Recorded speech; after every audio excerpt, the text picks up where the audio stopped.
If you didn't catch that song, that's Pink Floyd's Money. It's time for Money Talks, brought to you by Town & Country Bank and Trust. And Jimmy Burris is in studio with us again today. Missed you last month. Sorry about that. Yeah, you were on vacation. I was doing a little, I was working. Kentucky Derby Festival called, and we went. It's funner to watch the ponies than talk to me, I'm sure. Yeah. So. We had early mornings, but we had a lot of good free time in the afternoons and evenings. Today, you don't have to, as you said, look at anything or listen to anything. You're going to hear the word tariffs. Tariffs. News. That's it. Even in sports, maybe. I don't know. I mean, it probably gets in there, I'd say. But yeah, I mean, I've been trying to avoid it. It's a very political hot button topic, which we try to be pretty atypical or apolitical, I guess would be the word. In the office, we get both sides of it. At the end of the day, money is what it is, and it can be affected by who's in office. But we try to stay in the middle and not play that game. But so for that reason, we haven't really talked about tariffs at this point, even though that's good luck watching the news and not hearing the word. Right. And this is live right now, but some people may be seeing it or hearing it delayed. And just to let you know, this is Monday the 12th at 11:05, and what we say today may be a little bit different or whatever. Well, for the next 90 days, it'll be the same anyway. So China and America came to an agreement over the weekend. It's a 90-day ceasefire, if you will, where they've set terms that are they're going to abide by for 90 days while they go into deeper negotiations. But the good news is I think that their president and ours have finally stopped with the peacocking, as it were, and decided that they were both losing money over some stupid stuff. So good thing is at this point we have real numbers, so which is why I've been waiting. So now we have real numbers we can kind of apply to how the tariff situation is going to work, so that I can just give facts and not opinions, as it were. So.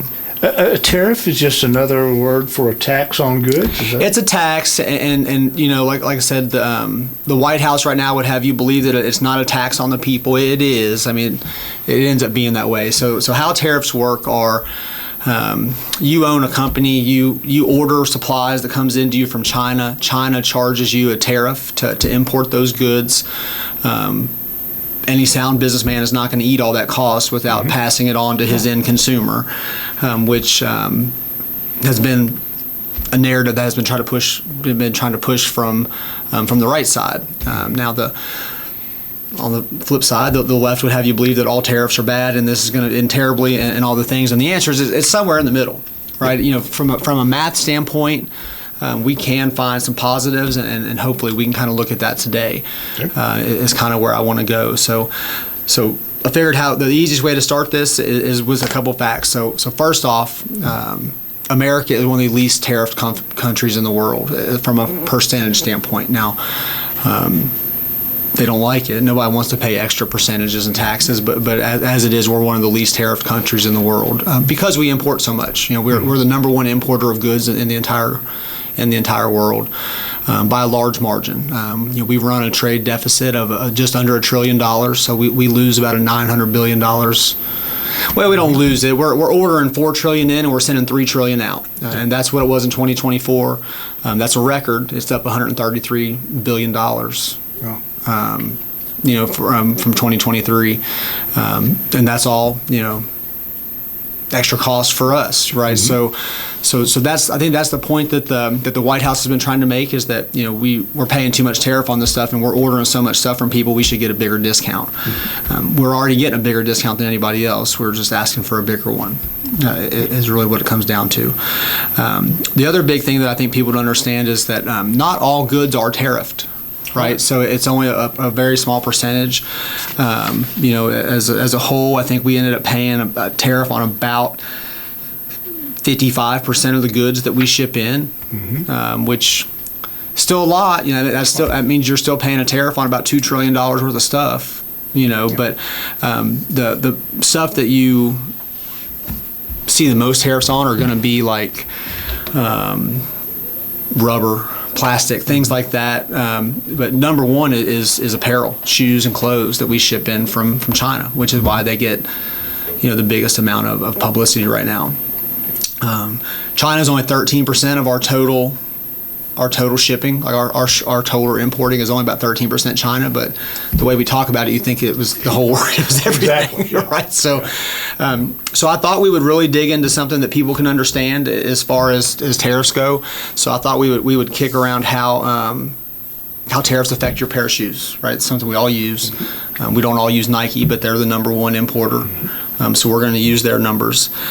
So right now, if you listen to the news on either side, you would be led to believe that 100% tariff or 125% is what China was charging up until yesterday.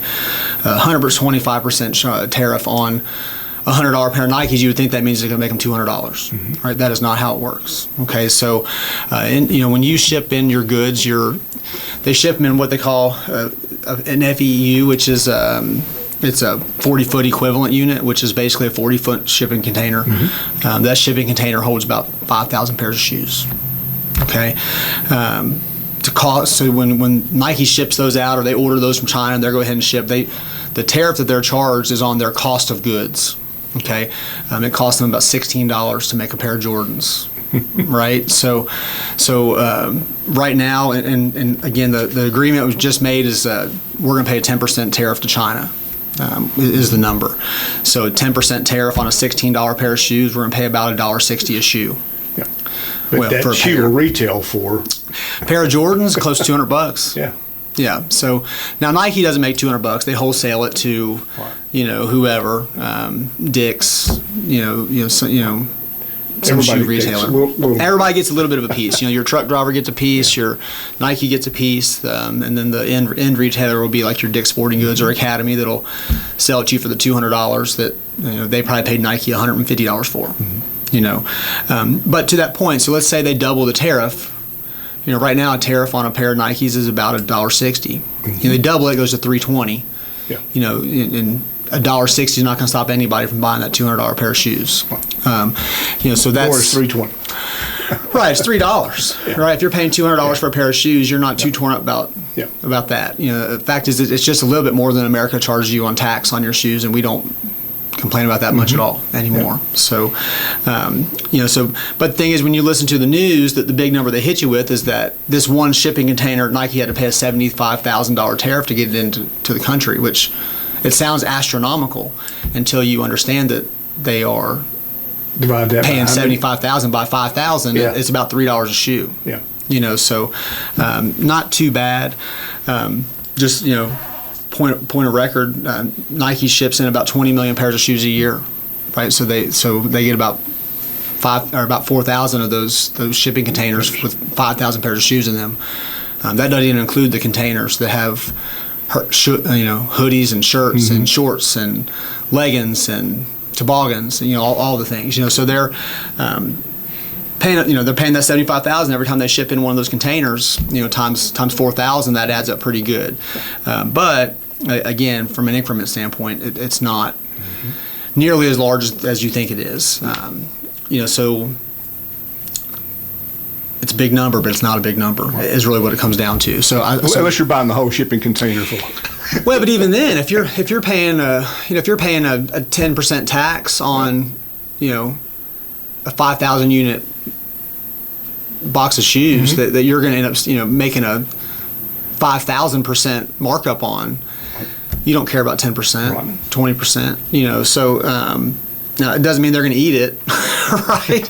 And if they do start eating it, we probably won't invest in those stocks, which is so they are going to pass it on to the end consumer. That's another little bit of a yarn that the media has tried to spin us on the other side, is that it's not a tax on consumers, it's a tax on businesses, and then but then they want to pretend like those businesses aren't going to, they have profits to make, they're going to keep doing that.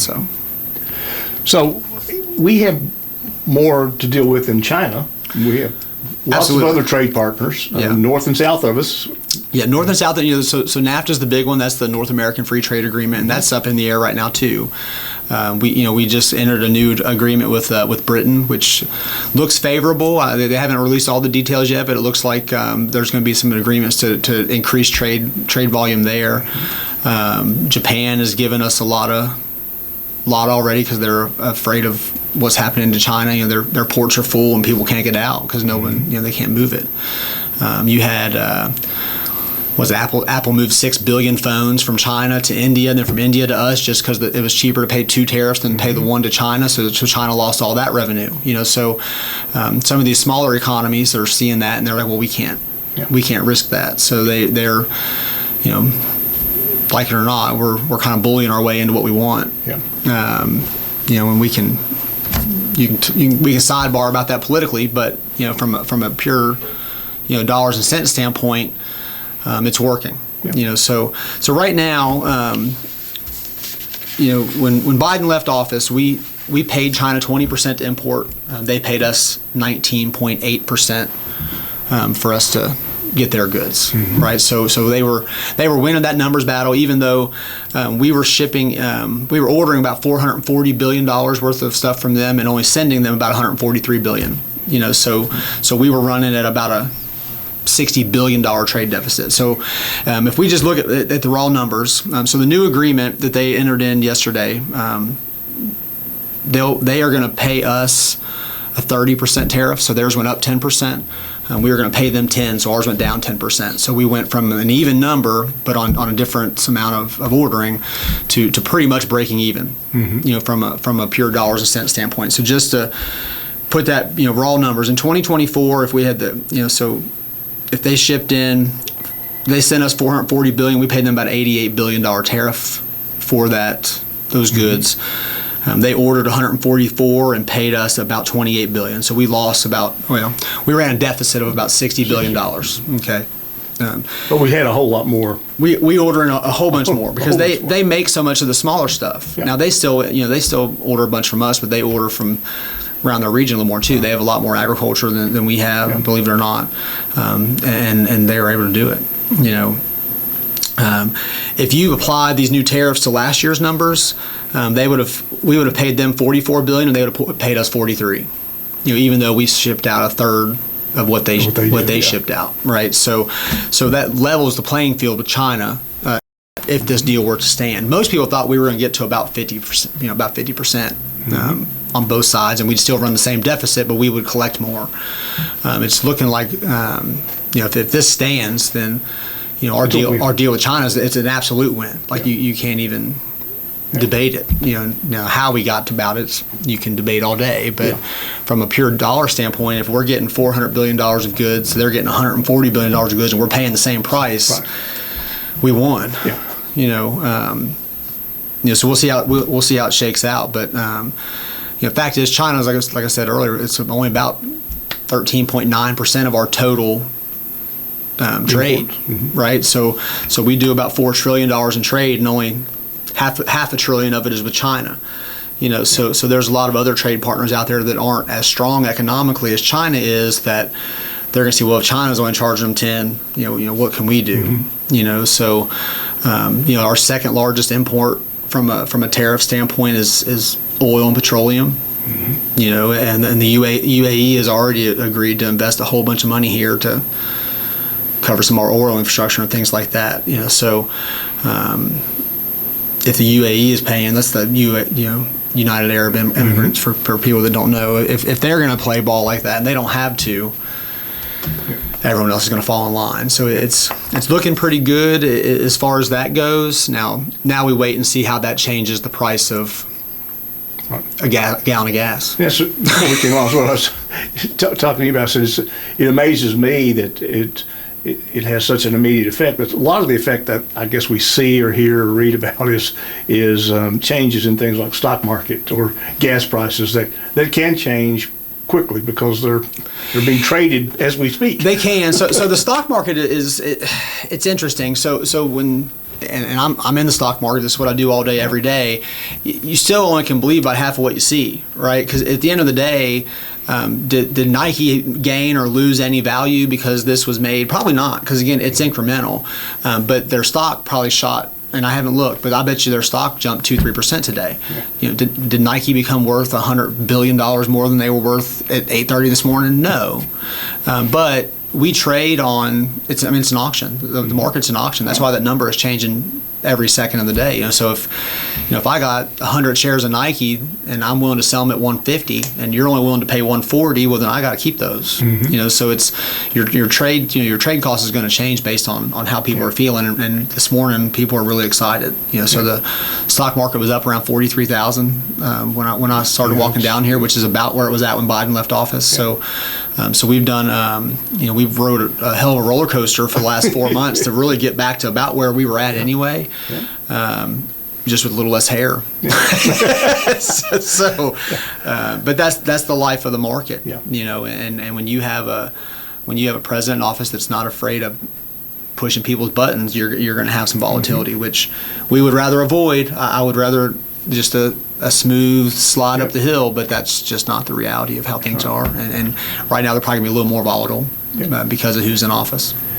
Back on tariffs, locally, we have an economy that has a great deal with the liquor industry, and a lot of it's exported. Not as much as they would want it to be exported, but they don't want anything to infringe upon their attempts to increase those exports. Sure. So if we can get in this case, China does consume a lot of alcohol, right? So if we're shipping out, crates and crates and crates of Bardstown bourbon, then China's going to charge us less than they would have, or they're going to pay us more than they would have before. And the shipping companies get to collect that. So our ports in Baltimore and New York, and they're all pretty excited right now. They probably just got a pretty big, their businesses did a lot better. We probably look to have more problems locally in the import side because we don't make a lot of steel in America anymore, and most of that steel does come from China. So if Buzick Construction's having to pay twice the price for steel to build these rick houses that are going up anywhere you see flat ground, then then that's going to raise the cost that their contractors have to charge them to build them, and which is going to then in turn raise the price for Heaven Hill or Barton or whoever's building these new rick houses to get that built. Now again, you think if one shipping container's price goes up from $4,000 to $8,000, and they need 10 shipping containers, that's a $40,000 bill that Buzick didn't want to have to pass on to Heaven Hill, but they're going to have to. So from an end result standpoint, though, there again, how many barrels go into a rick house? How many fifths come out of a barrel? How many, incrementally, is it only $1 a barrel, or is it $1 a bottle that it costs you? And then there again, if you're on the way to the Christmas party and you're supposed to drop by and grab you a fifth of bourbon on the way, is that extra $1 going to stop you from buying it? And the answer is no. But it is an added cost. It goes on to the end consumer. Okay, so if you're shopping online and gosh, go on anything right now and they're get your pre-tariff order in before they go up 30%. That's a lie. That is not happening. That's a sales ploy that you're hearing from that online retailer to create fear and stoke fire and grab some extra cash before everyone finds out that it's really not that big a deal. So again, ignore the media and watch your wallet. Except our media. The local media is fine. That's right. Our media is good. But it ended up not being that big of a deal. Now there was some hair pulling and I'm sure there was some family Thanksgivings that didn't go great because of arguments, but end of the day it's going to work out perfectly fine. We went from a 20% tariff down to a 10% tariff and we raised theirs, which is it's a 20% swing. It's just we probably lost a friend in the process, but China's as dependent on us as we are on them, and they know it. So the big question is why all the hoopla about tariffs, and they keep pointing to Andrew Jackson as being somebody that increased our, the national debt went away and we had a surplus and all those things, but he also didn't have income tax. There was no income taxes back then, so there's some of that talk now. Labor was a lot cheaper back then. So they keep using that as an example, and that's not a real example. But so as we say, we equate tariffs to taxes. Taxes go to a government, so the U.S. government could be getting some additional, or will get at least. Well, yeah, the tariff revenue comes to us, right? So it's a sales tax that the ports have to collect, essentially. Yeah. So when those shipping companies charge that to Nike to import, it doesn't go in the shipping companies' pockets. They end up having to pass that on to the United States government, just like we do with sales tax. If you sell something out of when you sell ad space, you got to pay a sale. You pay a sales, or you charge a sales tax. You pass that on to your accountant, who passes it on to the Treasury, and we're all just mad. But tariffs are the same way. Yeah. But what they can do.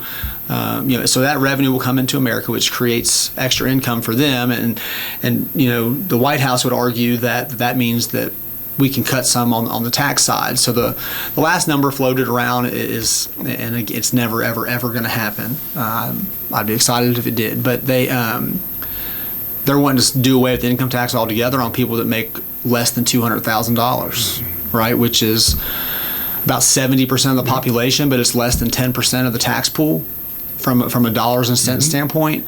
So in theory, if we can save $1 trillion a year on tariff costs, but then we lose that $1 trillion a year in tax revenue, it's a wash, and and now 70% of your population gets to keep every penny they make. Yeah. So they can afford to pay the extra dollar for that pair of shoes. They can afford to pay an extra dollar for bourbon. So it's, and that discussion and negotiations going on in Washington right now, and it's going on in Washington. From Medicaid that our Congressman Brett Guthrie's chairman of that committee on the House, and of course the big beautiful tax bill. Right. So there, that's the debate going on right now, and that's when you get more into the theory and the politics of it. So again, until we see real numbers, who knows? Now, you and I both know, and he's asking for no tax on anybody making under $200,000, which means he's probably going to try to get everybody under there down 10%, 5%, which still makes a profound difference. Yeah. But it creates a hole from a balance sheet standpoint for the government. Who hasn't passed a balanced budget in how long? Since you were in high school? So back then I didn't know. Right. But so that's where they're debating theory and how that's going to work, and everybody's talking about a balanced budget, but the fact is I don't think they passed a balanced budget since I've been voting. Yeah. So it's raise taxes, lower taxes. It's never mattered before, but it's really neat. It plays really well in the media on both sides. Yeah. So that's the way it goes. So we've evened the deficit with China on the trade side, unless we increase imports, and then there we are. But the other thing that's happened is you are starting to see a lot of large companies who typically do a lot of their manufacturing or their work in foreign countries are starting to announce investments in local economies. So I made you a list, and I know we're about out of time, we'll be quick. So these are just companies and numbers, and this is them announced. The White House has announced a lot of other numbers that they've not come out and said it themselves, so we're going to ignore those for now. But Abbott Laboratories has announced a $500 million investment in infrastructure here. Apple is $500 billion that they're going to start making more of their stuff here versus over in China. Yeah. Chobani, which is Greek yogurt essentially, they're going to invest $1.2 billion in a factory in New York. And you're talking about 300 jobs, right? That's big. Crazy Art. They have 2 plants, one here, one in China. They are moving 50% of that production that's in China to here. They've announced that. Johnson & Johnson's investing $55 billion. Honda, again, they make the Honda Civic hatchback. They make it in Japan. They make it in Indiana. They're closing the Japan plant, and they are moving that to Indiana. So all Civic hatchbacks will be made in Indiana now, which is, it's not Kentucky, but that's pretty darn local. Hyundai is $21 billion. IBM's $150 billion.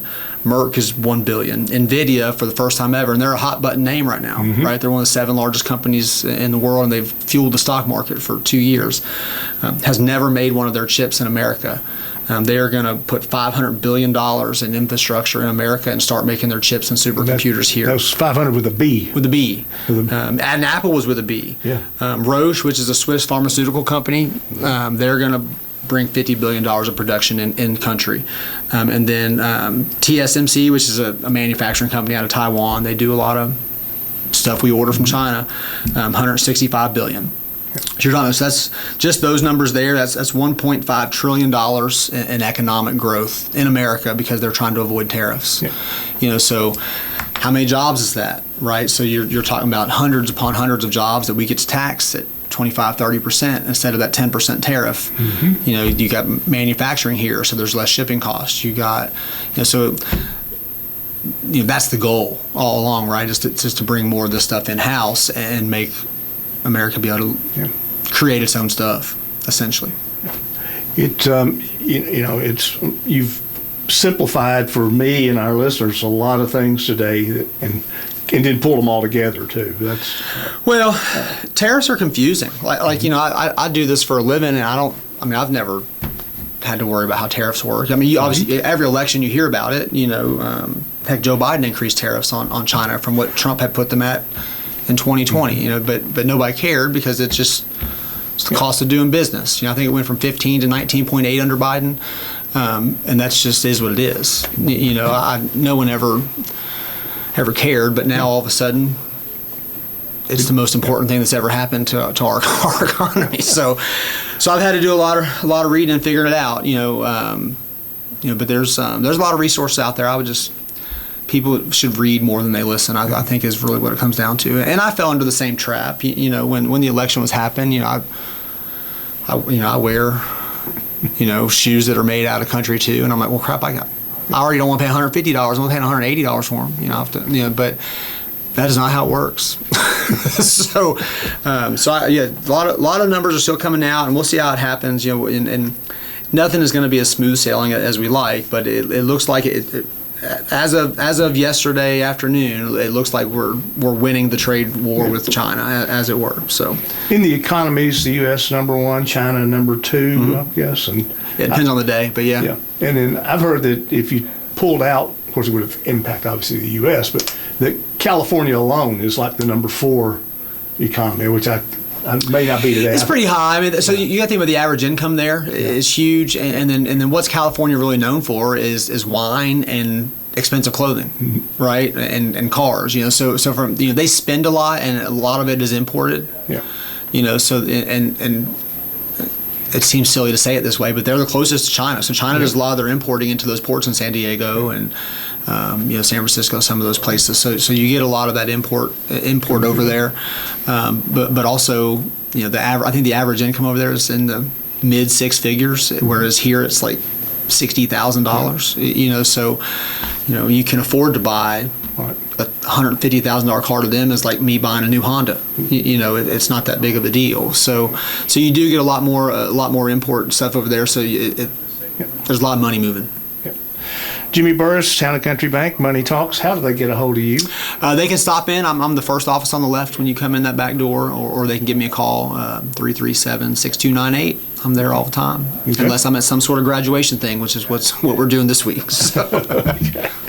Well, we certainly appreciate and have enjoyed today's show, and as we said, this is Monday the 12th, and the show's being live and recorded. But it can completely change. It's a 90-day agreement with China, so we'll see what happens in August. So we'll have a better summer. That's right. Thank you very much. That is the show for today.